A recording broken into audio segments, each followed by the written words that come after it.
বিশ্বে প্রথম হীরা দিয়ে ব্যাটারি তৈরি করেছেন যুক্তরাজ্যের বিজ্ঞানী ও প্রকৌশলীরা।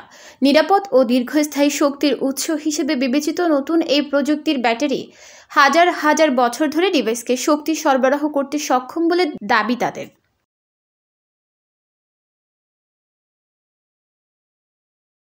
গত 4 ডিসেম্বর যুক্তরাজ্য সরকার তাদের অফিসিয়াল ওয়েবসাইটে এক সংবাদ বিজ্ঞপ্তিতে এমনটা জানিয়েছে।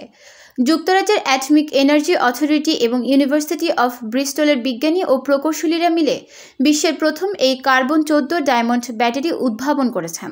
তেজস্ক্রিয় আইসোটোপ কার্বন 14 ব্যবহার করে এই ব্যাটারি তৈরি করা হয়েছে।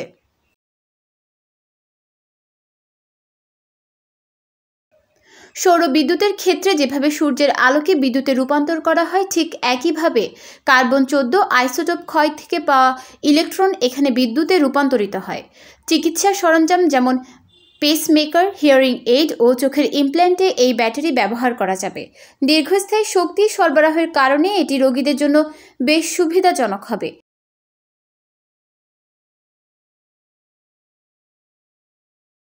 হীরের এই ব্যাটারি চরম পরিবেশও ব্যবহার করা সম্ভব, যেমন মহাকাশ বা পৃথিবীর চরম অঞ্চলগুলো, যেখানে সাধারণ ব্যাটারি বদলানো বাস্তবসম্মত নয়।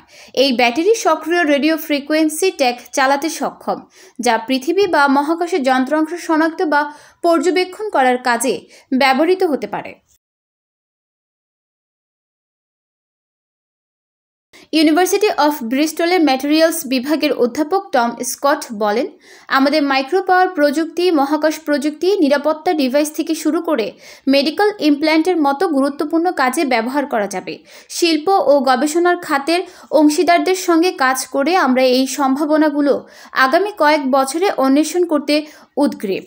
গবেষকেরা আশা করছেন এই ডায়মন্ড ব্যাটারি শক্তি খাতে বৈপ্লবিক পরিবর্তন আনবে এবং ভবিষ্যতে অনেক নতুন প্রযুক্তির পথপ্রদর্শক হবে।